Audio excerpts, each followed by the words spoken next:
Good morning and happy third Sunday of Easter. This, I don't know, is what take of this video. I've been trying to record it without the kids, but then realized that the kids and my husband Troy are my companions on the road to Emmaus, like we hear about in this week's gospel reading. And why not make them part of the video? They add a little, I guess, cuteness factor and a little distraction.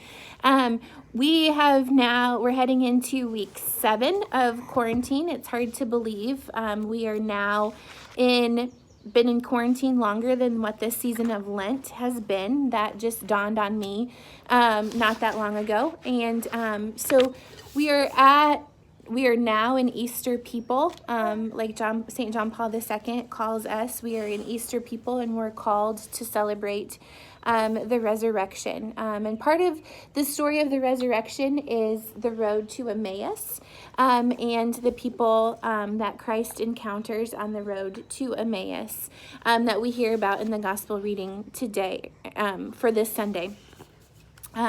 But it's more than just the road to Emmaus that we hear about in the gospel reading this weekend, but it's all of the readings this week point us towards God leading our path and God helping us decide what we're going to do. And during this time of quarantine, are we allowing God into our lives? Are we allowing God onto the path? Even though we are not able to publicly celebrate the sacraments together, where are you experiencing Jesus? Where are you meeting him on your road to Emmaus?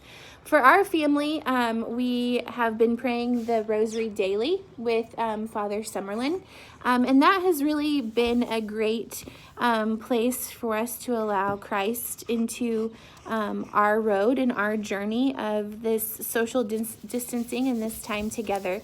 And so we need to know that our faith and our hope are in God during this difficult time. It's not always easy because we're not seeing Christ in church where most of us find him, but we need to be a little bit more open to where he might be otherwise. And so for me, part of that is seeing Christ in my kids and continuing to share stories of Christ and the good news of the gospel with them, even though we can't all physically be together in church.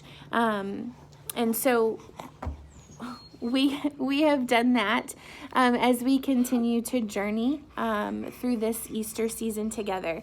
And I just want to close with the thought that the final part of the gospel, here, I will read it to you, was were our hearts not burning within us while he spoke to us on the way and he opened the scriptures to us? I know for many of us, we're beginning to feel this deep yearning, this deep burn in our soul and in our heart with the absence of not being able to receive the Eucharist.